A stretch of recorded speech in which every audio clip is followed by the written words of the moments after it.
Welcome back to Beyond the Silence, Whispers Across America. I'm Sammy, and tonight we turn our attention to the cold, often forgotten battlefront here at home, the struggles of our veterans. We are traveling to Renton, Washington, in the Pacific Northwest, to examine a heartbreaking disappearance that highlights the systemic failures to protect those who have served.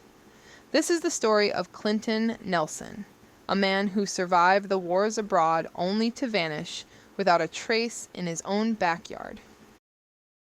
Clinton was 34 years old when he disappeared in 2011. He wasn't just a father, a son, and a brother. He was an Army veteran of the Iraq War. He had served his country honorably, but like so many returning soldiers, he carried wounds that were invisible but devastatingly real. Severe post-traumatic stress disorder, PTSD, and a traumatic brain injury, TBI. These were not minor conditions. They were debilitating injuries that profoundly affected his memory, his judgment, and his ability to navigate the world safely. For Clinton, the constant threat of danger hadn't ended with his deployment. It was a permanent, terrifying fog.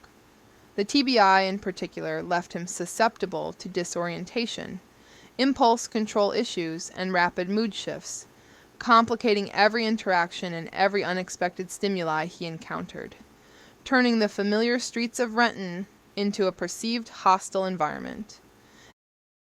In the months leading up to his disappearance, Clinton had been in and out of the VA system, struggling desperately to find equilibrium. He had recently been discharged from a mental health facility, placed into the care of his devoted sister, who was doing her best to manage his complex needs. His care regimen was critical, requiring specific medication to control his disorientation and manage his psychiatric symptoms.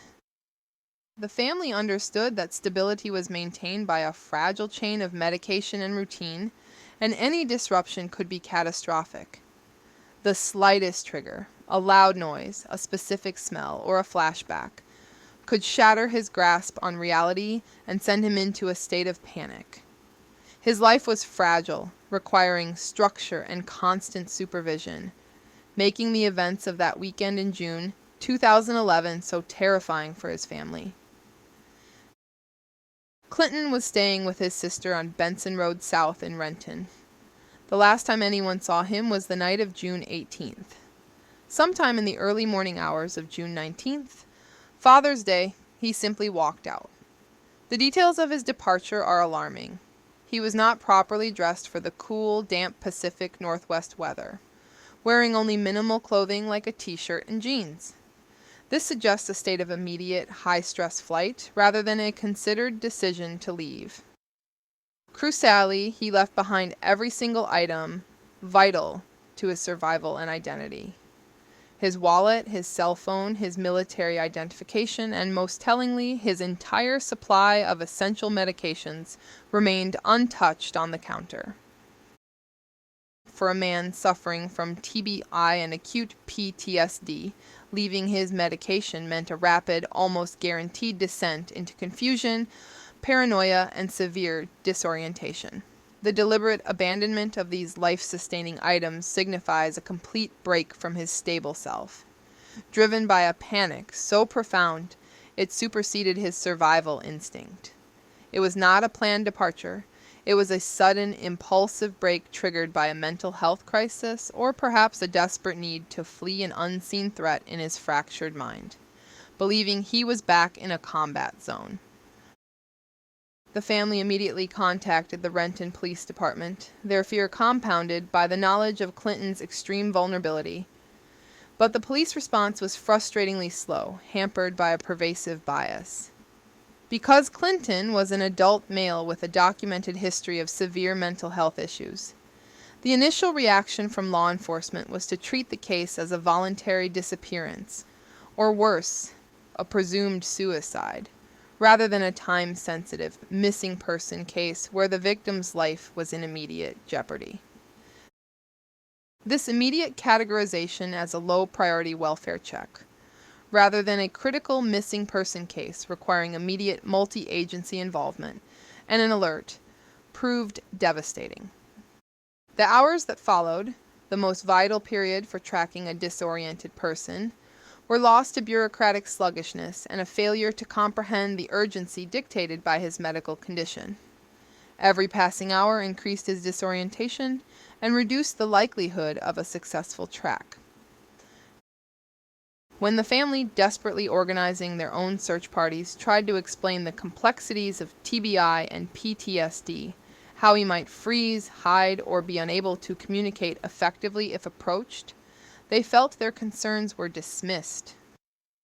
They emphasized that without his medication, Clinton was not functioning rationally.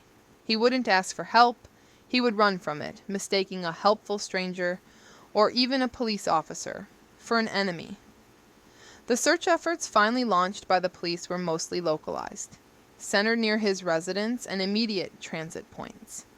One unconfirmed sighting placed him near a Renton bus station shortly after his disappearance, suggesting a brief moment of rational movement, but that lead quickly dissolved into the background noise of a busy suburban area, and was never fully capitalized upon.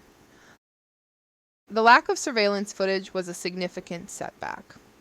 Although the Renton area has many businesses and traffic cameras, the police did not successfully pull and review footage in the immediate aftermath, allowing any potential visual evidence of Clinton's movements or who he might have been with to be overwritten by the system's cyclical recordings.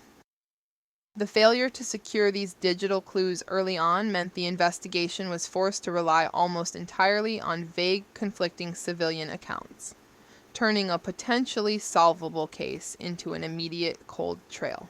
This reliance on unreliable memory rather than concrete digital evidence ensured the case quickly stagnated and left investigators without the definitive timestamp or direction of travel that surveillance footage would have provided.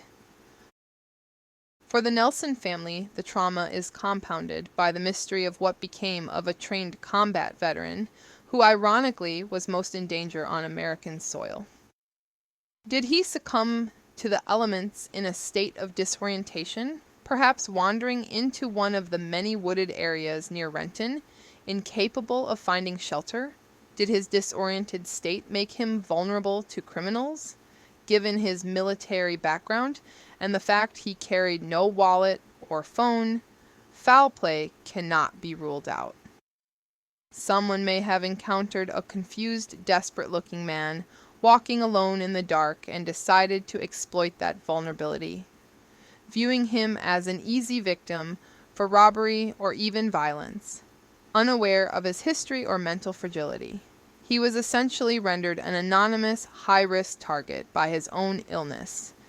The official records remain painfully brief, concluding only that Clinton Nelson is a high-risk missing person.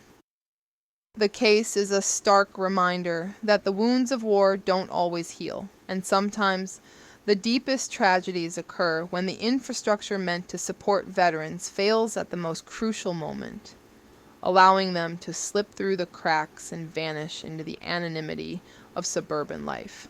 His loved ones believe someone, perhaps a fellow veteran, a homeless advocate, or even a driver who gave a disoriented man a ride, knows a single critical piece of information that could finally explain what happened that Father's Day.